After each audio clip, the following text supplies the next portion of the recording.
Hello दोस्तों, welcome to main point study. I hope आप सारे के सारे ठीक हो।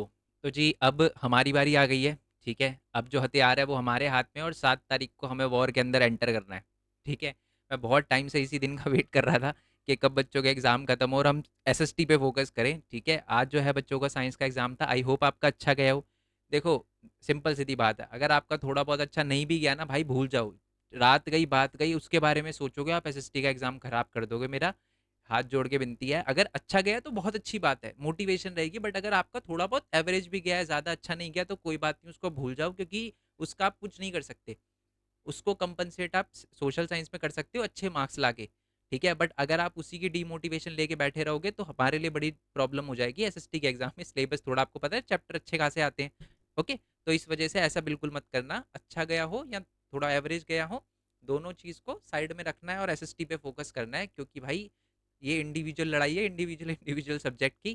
ठीक है, ऑल दो रिजल्ट आपको कंबाइंड मिलेगा, बट है ना, ऐसा ना हो कि एसएसटी में थोड़ी बहुत दिक्कतें आ जाए। तो बिल्कुल माइंड एकदम क्लियर कर लो अपना।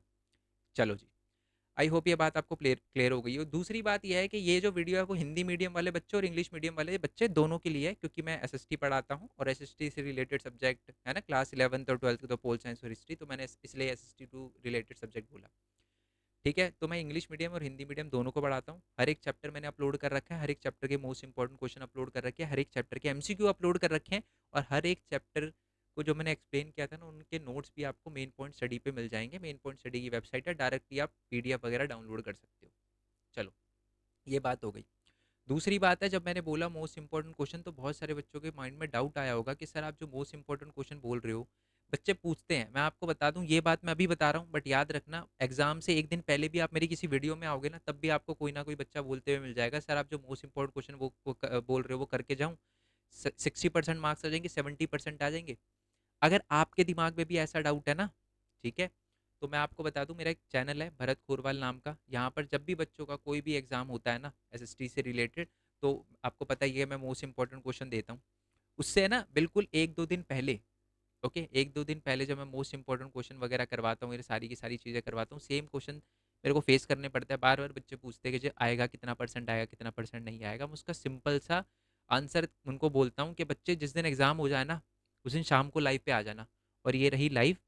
अभी कुछ बच्चों का 11th का एग्जाम हुआ था, पोल साइंस और हिस्ट्री का। ठीक है, लाइव ली थी मैंने। एक तरफ ये देखो दिख भी रहा है, एक तरफ मैंने क्वेश्चन पेपर खोल रखा है, ये देखो क्वेश्चन पेपर खोल रखा है, और दूसरी तरफ मैंने अपने मोस्ट इंपॉर्टेंट क्वेश्चन की पीडीएफ खोल रखी थी और हर एक क्वेश्चन मैच करवा दिया था, इंक्लूडिंग एमसीक्यू। अब इससे ज्यादा तो अब कुछ बोलते हैं ना सर 60% सर पास हो जाऊंगा। देखो मैं आपको सिंपल भाषा में बोलूँ ना, 95% से ज्यादा मार्क्स आप स्कोर कर सकते हो अगर आपने मेरे मोस्ट इंपॉर्टेंट क्वेश्चन ही कर रखे हैं सिर्फ, है ना। अगर एमसीक्यू कर रखे हैं तो फिर छोड़, फिर तो आप 98 99 पे जाओगे, 100 पे जाओगे। और ऐसा नहीं है कि 100, हमारे जो पिछले साल है बच्चों के 100 आउट ऑफ 100 भी आए थे, और इस बार भी मैं आए, इस बार भी मैं 100% है बच्चों के, मैं दिलवा के ही मानूंगा 100% मार्क्स। ठीक है, बट जो मेरा साथ देगा मैं उसका साथ दूंगा। ठीक है, मैं जो बोल रहा हूँ बस वो करते जाओ, आधा नंबर नहीं कटने दूंगा आपका। ठीक है, चलो, आई होप ये बात आपको क्लियर हो गई हो। जैसे मैंने बोला, हर एक चैप्टर के मोस्ट इंपॉर्टेंट क्वेश्चन वगैरह अपलोड कर चुका हूँ। ओके, ये तो मेरा ब्लॉगिंग। अच्छा, इसको भी सब्सक्राइब कर लेना। क्यों? क्योंकि यहाँ पर मैं अभी, क्योंकि अभी देखो सबसे ज़्यादा मैंने जो है वो मैटर जो है वो अपलोड कर रखा है क्लास 10th वाले बच्चों के लिए, चाहे वो इंग्लिश मीडियम वाले बच्चे हो चाहे हिंदी मीडियम वाले बच्चे हो। ओके, और यहाँ पर मैं आपको डे वाइज भी बताने वाला हूँ कि आपको ये 2 तारीख आज का दिन, कल का दिन, परसों, फिर ऐसे 6 तारीख तक क्या क्या करना है, वो सारी की सारी चीज़ें बताने वाला हूँ। ठीक है, तो अब एक चीज़ और बता देता हूँ मैं आपको। ये जो भरत कोरवाल वाला जो मेरा चैनल था ना, उसको सब्सक्राइब करने के लिए इसलिए बोल रहा हूँ, क्योंकि जो लाइव वगैरह वीडियो होगी ना, जो मैं एमसीक्यू वगैरह या मेरे को कुछ पूछना होगा, पिक्चर बेस्ड क्वेश्चन वगैरह करवाने होंगे या कुछ के कोई डाउट होंगे, तो मैं वही लाइव चैनल पे ही इसी पे आके लाइव लूँगा, भरत कोरवाल वाले पे। आपको पता है मेन पॉइंट स्टडी पे मैं नहीं आता लाइव, टेक्निकल है ना, दिक्कत हो जाती है, फिर समझ रहे हो ना। ओके, आई होप ये बात आपको क्लियर हो गई है। चलो, अब आ जाते हैं जी, हमें कैसे पढ़ना है और किन किन चीज़ों का ध्यान रखना है, वो मैं आपको बताने वाला हूँ। ओके, सबसे पहले तो याद रखना, जैसे मैंने बोला मोस्ट इंपॉर्टेंट क्वेश्चन। देखो बहुत सारे बच्चे ऐसे भी होंगे इस वीडियो के अंदर जिन्होंने बहुत सारे चैप्टर कंप्लीट कर रखे होंगे, कुछ ऐसे बच्चे होंगे जिन्होंने थोड़ा बहुत पढ़ रखा होगा, जो कुछ ऐसे बच्चे होंगे जिन्होंने कुछ भी नहीं पढ़ रखा होगा। चाहे ये तीनों कैटेगरी के बच्चे हैं, मैं इन तीनों कैटेगरी वाले बच्चों को बोलूँगा कि बच्चे सबसे पहले आपको क्या करना है कि मेरे जो मोस्ट इंपॉर्टेंट क्वेश्चन की वीडियोज़ है ना, आप पीडीएफ प्लेलिस्ट वाले सेक्शन पे आ जाओगे ना, आपको chapter wise most important question मिल जाएंगे। ओके, ऑल दो मैं हर बुक की जो है मोस्ट इंपॉर्टेंट क्वेश्चन की एक और अलग से वीडियो डालूंगा, ठीक है, कंबाइंड करके, ठीक है। बट मोस्ट इंपॉर्टेंट क्वेश्चन की वीडियो आपको देखनी है पहले। अब आप बोलोगे सर चैप्टर समझने से पहले, बिल्कुल चैप्टर समझने से पहले। क्यों? क्योंकि अगर आप डायरेक्टली बुक उठा के चैप्टर पढ़ना शुरू कर दोगे, खासकर हिस्ट्री के, तो दिमाग से बाहर जाएगा, जियो का दिमाग से बाहर जाएगा, सिविक्स का भी, इकोनॉमिक्स शायद समझ भी आ जाए, बट टाइम भी लगेगा। अगर हिस्ट्री का मान लो, सिविक्स का समझ भी आ रहा है तो टाइम भी लगेगा। तो इस वजह से आप मोस्ट इंपॉर्टेंट क्वेश्चन की वीडियो देखना सबसे पहले, क्योंकि मैं 90 to 95% जो चैप्टर है ना, वो आपका मोस्ट इंपॉर्टेंट क्वेश्चन की वीडियो में करवा देता हूँ, और इससे दो फायदे होते हैं, ठीक है। पहली बात तो मैं ये बता दूं कि मैं ऐसे नहीं करता, ये रहा क्वेश्चन, ये आंसर रीड कर दिया, ये रहा क्वेश्चन, ऐसे ये फालतू का टाइम पास नहीं करते अपन। मैं पूरा का पूरा आपको अच्छे से एक्सप्लेन करता हूँ, ताकि एग्जाम में है ना, मैं ये भी बात का ध्यान रखता हूँ कि एग्जाम में अगर क्वेश्चन की थोड़ी सी लैंग्वेज चेंज हो जाए ना, तो बच्चा आंसर बहुत अच्छे से समझ पाए और उसको अच्छे से लिख पाए। तो इसलिए 90 to 95% चैप्टर आपका वैसे ही क्लियर हो जाएगा अगर आपने मोस्ट इंपॉर्टेंट क्वेश्चन करे हुए तो, ठीक है। और बाकी 5% मैं इसलिए बोल रहा हूँ, क्योंकि वो तब आपका क्लियर होगा जब आप मोस्ट इंपॉर्टेंट क्वेश्चन के बाद एमसीक्यू कर लोगे, ठीक है, और एक बार बुक को नजर मार लोगे, सिर्फ नजर मारनी है। वैसे आप एमसीक्यू कर, वैसे मैं बता दूं, एमसीक्यू कर लोगे तो मोर देन इनफ है।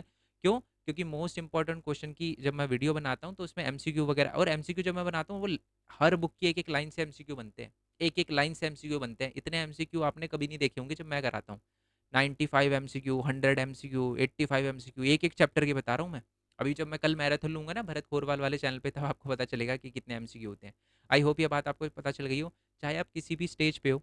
अच्छा, एक फायदा तो मैंने बता दिया, चैप्टर क्लियर हो जाएगा। दूसरा फायदा ये है मोस्ट इंपॉर्टेंट क्वेश्चन पहले करने का, कि एग्जाम में ना बच्चों को ये दिक्कत नहीं आती कि उनको चैप्टर आता नहीं। मैक्सिमम बच्चे, मैक्सिमम बच्चा बता रहा हूँ, बोर्ड एग्जाम में मैक्सिमम बच्चे ऐसे होते हैं जो कि हर एक चैप्टर कंप्लीट करके जाते हैं। बट पता है दिक्कत क्या आती है? 5 नंबर का क्वेश्चन आ रहा है, बच्चों को मिल रहे 3 मार्क्स, 3.5 मार्क्स, कभी कभी तो हद ही हो जाती है, 2.5 मार्क्स मिलते हैं उसको, ठीक है। तो ये क्यों होता है? क्योंकि बच्चे, आंसर पता होना अलग बात होती है और आंसर को लिखना अलग बात होती है। इसलिए मैं मोस्ट इंपॉर्टेंट क्वेश्चन की वीडियो बनाता हूँ ना, तो साथ में आंसर वगैरह भी देता हूँ, ताकि आपको 5 में से 5 नंबर मिले, क्योंकि मैं नहीं चाहता कि 4.5 भी मिले, ठीक है। मैं अगर काम करवा रहा हूँ तो बिल्कुल 5 मार्क्स का ही काम करवाता हूँ, आधा मार्क्स भी नहीं कटने दूंगा, वीडियो की स्टार्टिंग में ही बोल दिया था। तो इसी वजह से क्या है कि आपको आंसर फॉर्मेशन भी पता चल जाएगा, क्वेश्चन किस वे में आएगा वो भी पता चल जाएगा, और आंसर किस वे में करना है वो भी पता चल जाएगा। ओके, चलो ये बात तो पहली हो गई। दूसरी बात जो चीज़ आपको ध्यान रखनी है वो ये है कि मैक्सिमम बच्चे क्या करते हैं, अभी उनका एग्जाम हुआ साइंस का, आज का टाइम है उनके पास, है ना। बच्चे क्या करेंगे, चलो यार सबसे पहले वो उठाएंगे सबसे टफ बुक, वो सोचेंगे यार मेरे को हिस्ट्री टफ लगती है, चलो हिस्ट्री उठाते हैं। ये सही हो सकता है, बट मैं बोलूंगा यार मैक्सिमम बच्चे क्या करते हैं, थोड़ा सा ईगो पे ले जाते हैं। ईगो पे ले जाने का मतलब क्या है कि देखो क्या जरूरत है पहले हिस्ट्री करने की।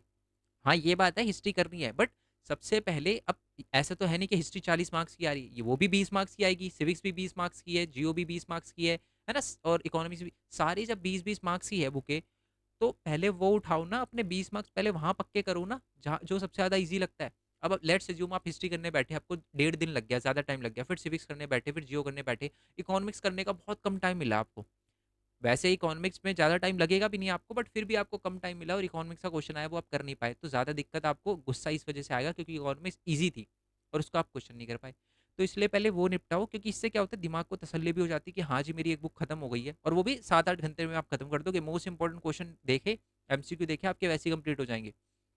ओके, तो आपको सबसे पहले इजी बुक उठानी है, तो इसलिए मैंने याद रखना इजी बुक उठानी है, ठीक है। और आंसर फॉर्मेशन का मैं आपको बता ही चुका हूँ, मोस्ट इंपॉर्टेंट क्वेश्चन देखने हैं, और उनकी जो पीडीएफ का लिंक हुआ है ना, बिल्कुल वीडियो के नीचे ही दे दूंगा। अभी जो मैं कंबाइंड वीडियो अपलोड करूंगा हर बुक की, इंग्लिश मीडियम और हिंदी मीडियम दोनों, जैसे जियो की एक वीडियो अपलोड करूंगा, हिस्ट्री की एक वीडियो अपलोड करूंगा, सिविक्स की, है ना, इतिहास वगैरह, है ना, हिंदी और इंग्लिश दोनों में, तो उसमें मैं पीडीएफ का लिंक भी नीचे डिस्क्रिप्शन में दे दूंगा, ताकि आप आंसर को डायरेक्टली रीड कर पाओ, ठीक है, और अच्छे से लर्न कर पाओ। ओके, अब कुछ बच्चे बोलते हैं कि सर हमसे ना मतलब याद नहीं होता, मतलब हमें समझ नहीं आता आंसर किस वे में करना है, तो क्या हम रट्टा मार सकते हैं? भाई कोई दिक्कत नहीं है, ठीक है, मैं यहाँ पर ज्ञान देने नहीं बैठा। अगर रट्टा मारने से, ठीक है, क्योंकि देखो अगर आपने मेरी वीडियो दे ही रखी है तो चैप्टर तो आपको समझ आ गया, बट अगर आपको रट्टा, मतलब आपको लग रहा है कि यार मेरे को याद नहीं रहता तो मैं रट्टा मार लूँ, बिल्कुल मार लो भाई, कोई दिक्कत नहीं है। मेरे को चाहिए मार्क्स और आपको भी चाहिए मार्क्स, दोनों का गोल सेम है, तो इसलिए मैंने पीडीएफ दी है आपको, ताकि आप डायरेक्टली उसके मोस्ट इंपॉर्टेंट क्वेश्चन को लर्न वगैरह कर सको, ठीक है। तो ईजीएस्ट बुक उठानी है, ये पता चल गया, और आंसर फॉर्मेशन के लिए आंसर को डायरेक्टली याद भी कर सकते हो, कोई दिक्कत नहीं है, ठीक है।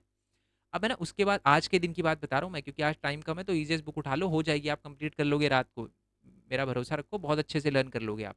ओके, दूसरी बात है कि कल के दिन है ना आपको ऐसा सब्जेक्ट उठाना है। मैंने यहाँ पर हिस्ट्री लिखा है क्योंकि कुछ बच्चों को हिस्ट्री टफ लगती है, तो हिस्ट्री उठानी है और हिस्ट्री खत्म करनी है। और हिस्ट्री के ज़्यादा चैप्टर है भी नहीं, 1, 2, 5 और थोड़ा सा 3 का 2 टॉपिक आ रहे हैं। चैप्टर नंबर 3 ग्लोबलाइजेशन वाला जो चैप्टर है उसके सिर्फ स्टार्टिंग के 2-3 टॉपिक आ रहे हैं, वो कंप्लीट करो।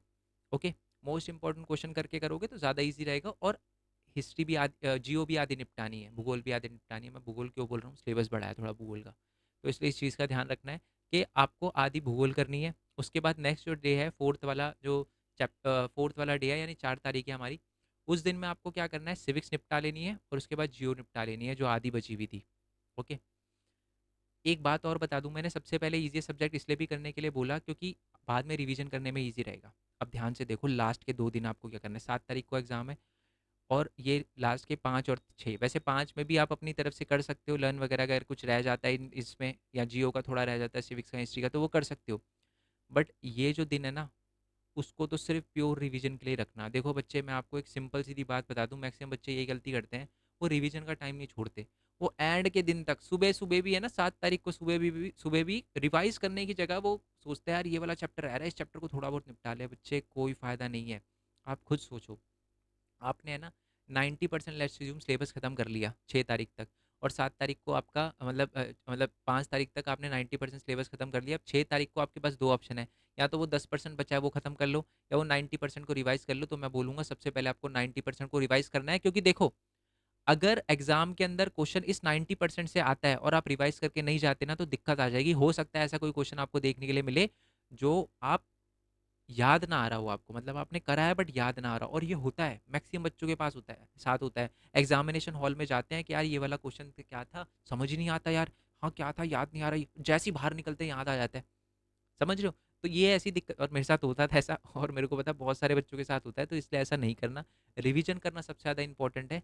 ठीक है, अगर रिवीजन कर ली तो आपकी आधी दिक्कतें वैसे ही सॉल्व हो जाएगी। ओके, उसके बाद फिर आप 10%, 5% जितना भी रह रहा है वो करो, बट पहले रिवीजन करो। क्योंकि एक तो बात यह है कि आपने जो ईजीएस्ट बुक सबसे पहले उठाई है, ऑब्वियस सी बात है इन दोनों दिन बाकी करोगे तो ईजीएस्ट बुक जो है उसको रिवाइज करना भी इंपॉर्टेंट है। और इसलिए मैंने आपको बोला टफ चैप्टर जो है वो फर्स्ट डे नहीं करने, सेकंड और थर्ड डे करने हैं, ताकि रिवीजन है ना, वो जो आपने लर्न करा वो थोड़ा सा आपको रिकैप रहे, याद रहे अच्छे से। तो इसलिए रिवाइज करना बहुत इंपॉर्टेंट है, पहले रिवीजन करना, फिर बाकी जो बचा है उसको कंप्लीट करना। ठीक है, और बाकी मैप की वीडियो और पिक्चर बेस्ड क्वेश्चन की वीडियो तो वो तो आपको मैं दे ही दूंगा, सिर्फ वही करके जाना, क्योंकि मैप वगैरह तो ईजी है। मैं बता दूंगा आपको, सारे के सारे मैप करवा दूंगा, और पिक्चर बेस्ड भी। और मैप की जब आप वीडियो देखोगे, मैं वीडियो में ही रिवीजन करवा दूंगा, वीडियो में ही क्वेश्चन पूछ लूंगा। ठीक है, और लाइव में भी जब मैं एमसीक्यू का लूंगा तो लाइव में ही मैं एमसीक्यू वो मैप निपटा दूंगा, क्वेश्चन वगैरह पूछ लूंगा मैप के। और same goes for picture based question. ठीक है, जैसे मैं चैप्टर वगैरह के एमसीक्यू ले रहा हूँ तो पिक्चर बेस्ड क्वेश्चन भी समझाता जाऊँगा। ठीक है, आई होप ये बात आपको बहुत अच्छे से क्लियर हो गई हो। बच्चे, ये चीज़ लाइटली बिल्कुल मत लेना, है ना। मैं दोबारा से बोल रहा हूँ, अपने को 100 आउट ऑफ 100 स्कोर करने हैं, ना एक एक का मार्क्स कम और ना एक मार्क्स ज़्यादा, क्योंकि ज़्यादा हम ला नहीं सकते, कम हम लाएंगे नहीं। ठीक है जी, आई होप ये बात आपको बहुत अच्छे से क्लियर हो गई। अब शुरू हो जाओ। इकोनॉमिक्स अगर इजी लगते है इकोनॉमिक्स उठा के करो, जियो इजी लगती है पहले जियो उठा के करो, जो भी इजी लगता है पहले वो उठा के करो। उस पहले तो चैप्टर वाइज निपटा लो उसको, है ना, मोस्ट इंपॉर्टेंट क्वेश्चन। और उसके बाद भी अगर आपको लगे यार चैप्टर में कुछ चीज़ें हैं जो मेरे को समझ नहीं आ रही, तो चैप्टर की वीडियो पे जा सकते हो आप, कोई दिक्कत नहीं है। ऐसा नहीं है चैप्टर की वीडियो खोलनी नहीं है, मोस्ट इंपॉर्टेंट क्वेश्चन कर लिया, अब एक बार बिल्कुल 2x करके चैप्टर की वीडियो देख दो, कोई दिक्कत नहीं है। ओके, पीडीएफ का लिंक जैसे मैंने बोला मैं दे दूंगा, और जो चैप्टर के नोट्स है उनका तो लिंक आपको वेबसाइट वगैरह पे मिल जाएगा। आई होप ये बात आपको क्लियर हो गई हो। बाकी मिलते हैं जी नेक्स्ट वीडियो में, जल्दी मिलेंगे। कल जो है वो लाइव लेने की कोशिश करूंगा, इस वाले चैनल पे आ जाना, भरत कोरवाल वाले चैनल पे। ठीक है, दिखा दूँ, ये भरत कोरवाल वाले चैनल पे आ जाना। बाकी ये मेन पॉइंट टेक भी है, इसके बारे में कभी और बात करेंगे, अर्निंग से रिलेटेड चैनल है कि आप अर्न कैसे कर सकते हो, बट इसके बारे में बाद में कभी बात करेंगे। अभी आप इस वाले चैनल पे आ जाना, यहाँ पर मैं आपके लिए वीडियो वगैरह अपलोड करूँगा एमसीक्यू वगैरह की, जैसे क्लास 12th का भी एग्जाम है वो 23 तारीख को उनको देखेंगे हम, कोई दिक्कत नहीं है। बट अभी पहले आप पे फोकस करना इंपॉर्टेंट है।